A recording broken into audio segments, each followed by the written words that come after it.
Good morning, everybody. Today is October 15th. This will be used for October 15th and 16th, depending on what class period you have me. So, on the agenda today, we're going to do our writing journals first. Thank you to those of you that have already. But you're asked to write a snapshot of a time that was crucial to developing your identity.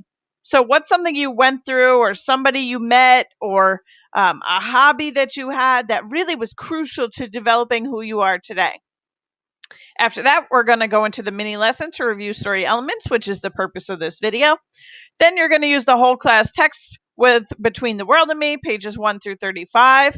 In order to do the whole class text practice, there's a tutorial video on that as well. And then your independent practice with your air book, you're also going to review story elements with that. There will also be a tutorial video in there. Finally, your exit slip. Which story element is most influential on literature overall? So, do you think setting, plot, or characterization? Which one do you think is most crucial to developing literature? All right, let's get started. In the Portrait of a Graduate rubric, we're going to hit 4 of those competencies today. We're going to be problem solvers, we're going to be skilled communicators, we're going to be innovative thinkers, and informed and engaged citizens.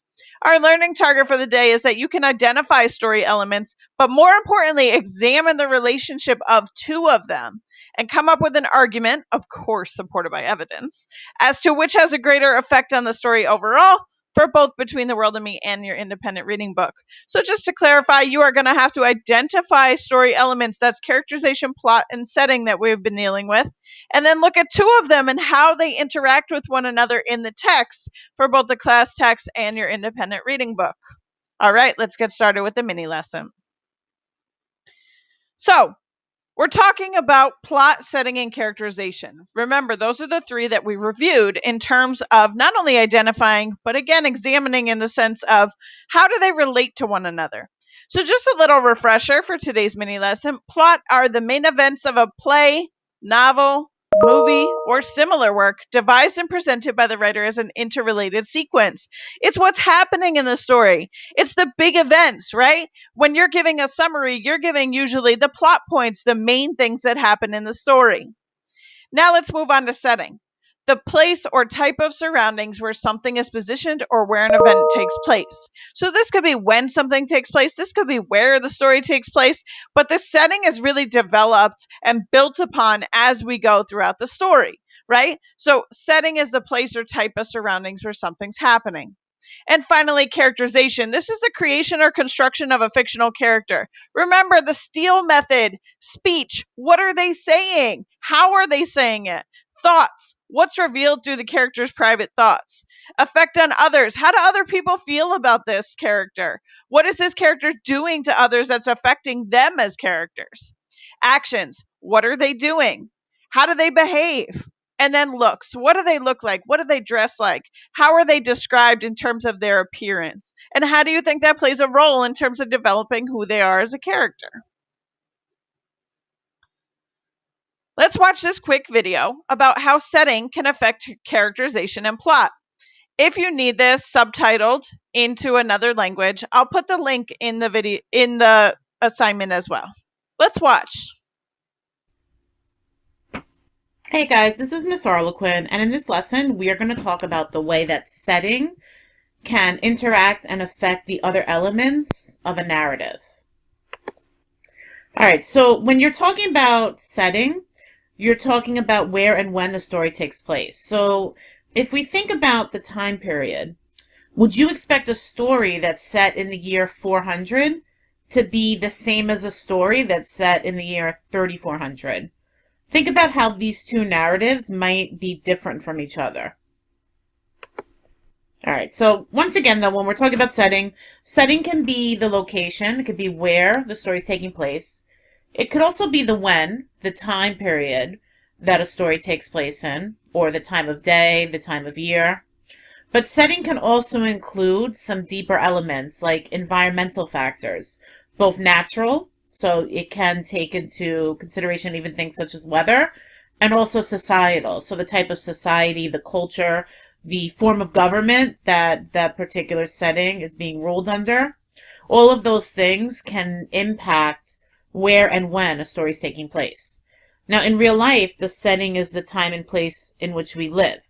And the plot is what happens in our lives. It is our story, the events that occur. All right, so today our focus is on the way that different story elements can influence each other, and we're going to look at it through the lens of setting. Setting can have a big impact on a story. The setting of a story can influence the way the characters feel, the way the characters behave. It can also be used to reveal parts of the character, parts of their personality, and the type of person that they are. Setting can influence what the characters say to each other, so the dialogue. It can influence the plot events, so the conflict can be influenced by the setting, or just events that occur leading up to the conflict, or the way that the characters are going to resolve the conflict might be influenced by the setting.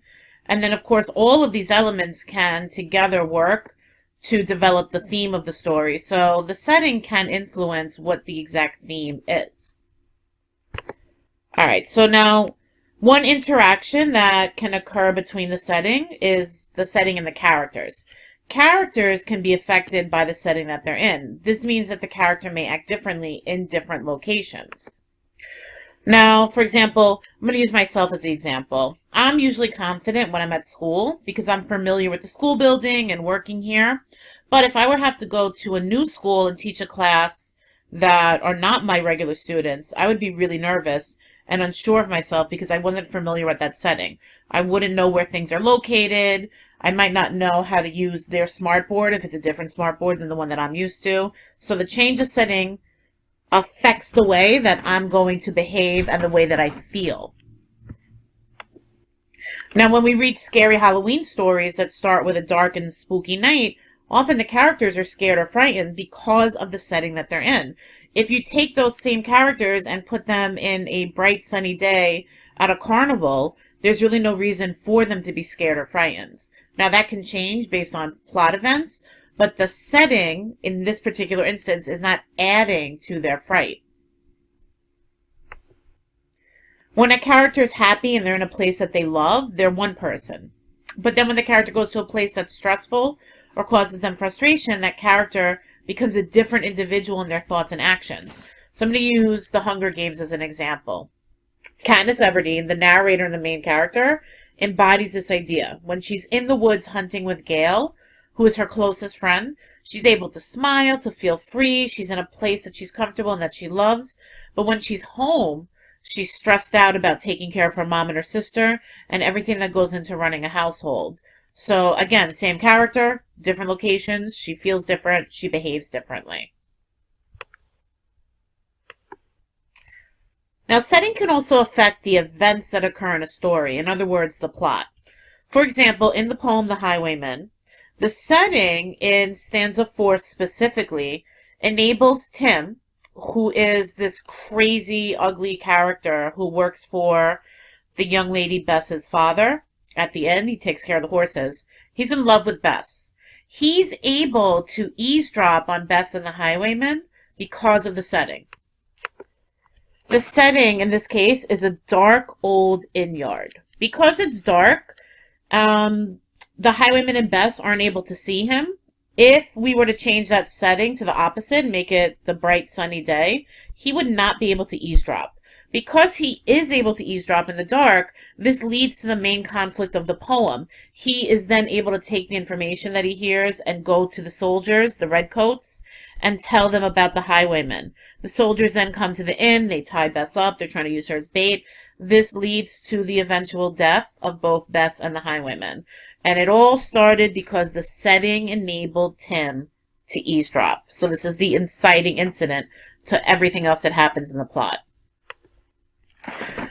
Another example comes from the story On the Sidewalk Bleeding. Now, in this story, we can see that setting has a big impact on the plot. The story focuses on a kid named Andy. He's the member of a gang called the Royals. At the beginning of the story, he's at a party. He leaves the party to get a pack of cigarettes. He decides to take a shortcut through an alleyway.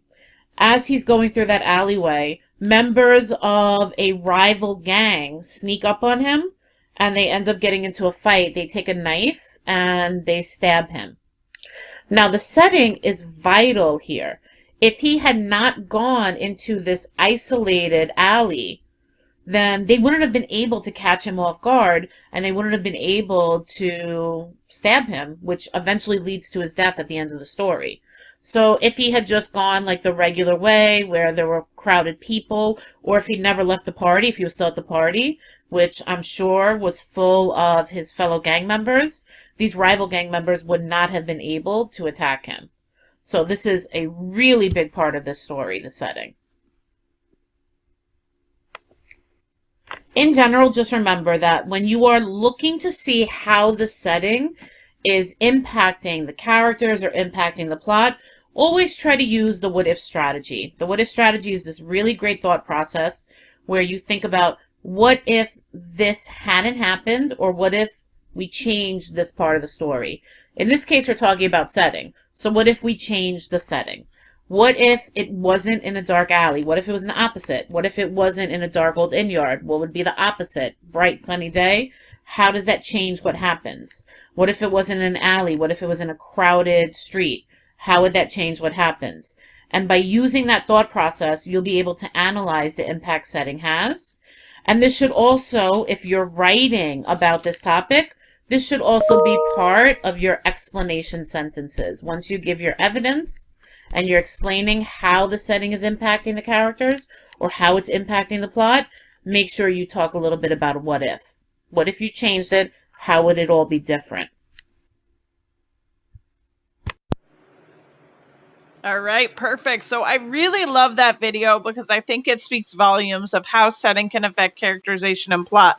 And like that teacher pointed out, right? Setting affects our lives. Setting affects who we are as characters in society. Depends where we are, how we act. And then also, you ever heard the expression, you were in the wrong place at the wrong time? That can also help with setting and plot and how those two have interacted with one another. All right. So my go to when I'm looking at the relationship between two story elements, my go to is to always include setting as one of them because setting just has such a huge it plays such a huge factor in developing characterization and plot both. All right. Let's look at these examples here. I'm going to move myself out of my way of my Bitmoji. Let's talk about a wife. How would the idea of a wife, the character of a wife, change if the setting was from the 1950s changed to 2019? Well, we know that a wife in the 1950s generally stayed at home, cooked and cleaned, and took care of the children, right? But in 2019, that's not usually the norm. Instead, a wife is out working during the day. There are also, when in the 1950s, a wife was expected to have children. In 2019, women were not expected necessarily to have children. They had much more of a choice, right? So the setting affects the characterization of a wife. If a 2019 book was written and the wife was acting very stereotypically like a 1950s housewife, then as a reader, we know that we need to examine that relationship because the characterization and the setting aren't aligning correctly. So there's something that the author is trying to tell us there. In the second example, I don't care what you say, Mom. I'm 13 and will do what I please. Now, if a child said that in the first setting in 2019, you might think of maybe a grocery store interaction you've had. You might think of maybe your younger siblings talking this way to your mother.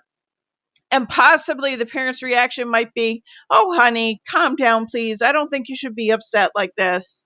But if you had changed the setting to 1930 and a child at 13 said, I'm going to do what I please to their parents, the respect factor was way higher in 1930 in terms of your parental unit, right? You had to respect your parents. In 2019, there was something a little bit lost in terms of respect for your elders, for your parents there. So by changing the setting, the way we as readers would react to that characterization method of speech, somebody saying that, we would be taken much more aback by the 1930s, that quote being used. All right, so look at the last three examples. A man is running down the street with a machine gun. If the setting was a war-stricken area, you might assume, oh, okay, this is a soldier. He's protecting, he's protecting civilians, he's protecting his community. But what if you change that setting to outside of a schoolyard dismissing in Wyoming? How does that change the story for you? Think of those two images. A man running down the street with a machine gun in a war-stricken setting where war is happening, or outside of a schoolyard. The man is still running down the street with a machine gun, right? But the setting has manipulated or changed your way of thinking about what's happening in that story then. A man wearing pink. In 2015, it's pretty common, right? We even have the cliche of real men wear pink. But if a man was wearing pink in 1850, they might have been more taken aback, right? And there's a statement there that the author is trying to put forth to the reader if a man is wearing pink in the 1850 setting. We're meant to think deeper about that because the relationship between the setting and the characterization of how the man looks in terms of his dress, we're meant to, as readers, explore that further. Last one, segregation of schools. If it happened in 1940, we know our historical background, right? That's part of history that was going on at the time. So we wouldn't be taken as aback. But if it happened in 2019 and we were reading a story about segregation of schools based on race, based on gender, based on whatever the case may be, we'd say, well, wait a minute, that's not politically correct anymore, right? We have worked very hard as a nation to make sure that that didn't happen again. And if it had happened now, then the author, again, is meant for the reader to examine that on a much deeper level. So you're able to identify these story elements, right? You identify when and where it takes place. Who are the characters and how are they described? Also, what are the major things happening? But then you need to look at the relationship between the two. Is it a solid relationship where everything makes sense? Or is the setting, is it affecting the characterization? Is it affecting the plot points? Is it affecting it in a way that the reader needs to examine it more fully? And that's up to you as a reader in order to examine that. All right, so for your work today, you're going to do those examinations in both Between the World and Me as well as your practice air book. You're going to focus on two story elements, examine their relationship with one another, their effects on the overall story, and compose a judgment as to which story element plays the largest role in developing the story overall. Before you leave, don't forget your exit slip. And for next class, we're going to work on all of the reading skills from the unit. And for homework, please begin working on paragraph 1 and hopefully 2 of your writing assignment. This is going to be the brainstorming of your college essay. We really need to get moving on this portfolio assessment, which is your college essay, and then read the sniper or listen to the audio. All right, and that's all available to you in the homework section. Let me know if you have any questions.